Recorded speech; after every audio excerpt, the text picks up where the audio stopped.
Bago tayong customer. Taga saan si Bossing? Boss, taga saan? Kabay, boss. Taga Kabay Uno pa to, Casimiro? Yun, no? Binigyan natin ng ano yung gupit niya. Sabi ko, French craft. Tingnan natin kung babaga ito. Okay, start natin. Boss Art TV. Okay, have a good day sa ating mga ka-brother. At ito na nga, may bagong client tayo. At siguro ano to, sinabihan siya ng tropa niya na okay magpagupit na dito sa atin. Pero ito, gagawin natin ang lahat dito mga ka-brother. Kasi nandun na nga, maganda yung buhok niya. Pero mamaya malalaman nyo kung ano yung mangyayari. Okay, start na tayo. Ito na, nag-umpisa na tayo dyan sa guard number 2. Sa left side, right side, inikot na natin yung camera natin mga ka-brother. At ito, sana mabigyan ko ng hustisya itong pinagupit niya na to.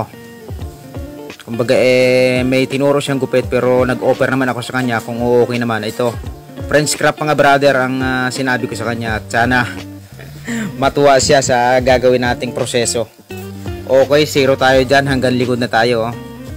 Hanggang dito, 0, open lever.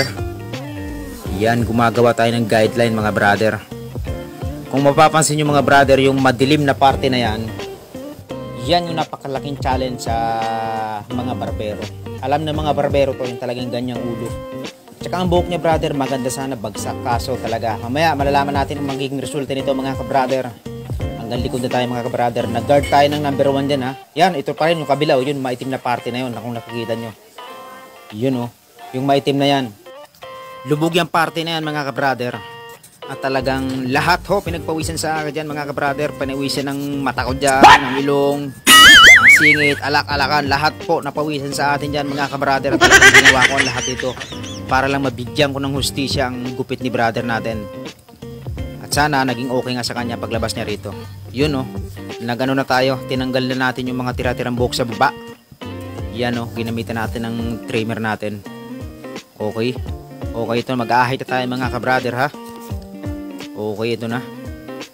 Talaga naman nung time na to mga ka-brother ay pinapawisan lahat.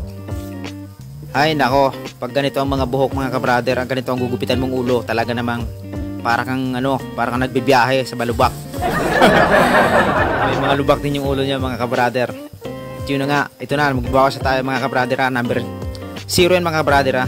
Tatanggalin natin yung mga kanto-kanto na yan. At yung tingnan nyo naman yung ulo niya sa likod mga ka-brother. At talagang alam na alam ito ng mga barbero. Yung mga ganyang klase ng okay na sana, perfect na sana ang lahat. Kaso nga lang, yun ang naging problema mga ka-brother natin dyan. Yan nagpipinis na tayo mga ka-brother ha. Finishing na tayo. Okay, ito na mga ka-brother. Magbabawas na tayo sa napakaganda niyang buhok mga ka-brother. Yan straight na straight. Yan tingnan nyo naman. Unti-unti na nagkakahubog to mga ka-brother. Yan napakaganda. Okay, ito na. Dito na tayo sa part na to. Ito yung sinasabi ko kanina mga ka-brother. Yung akala mo okay na, ito yung magiging sistema. Yung ulo niya mga ka-brother. Ginamitan natin ng trimming scissor yan. Para na kahit na paano magpantay yung kulay niya.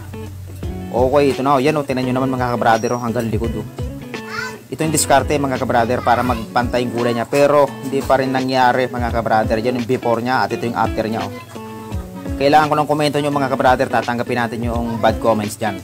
Natural na yan mga ka-brother. Maraming salamat. See you sa susunod nating video babos. God bless. Woohoo!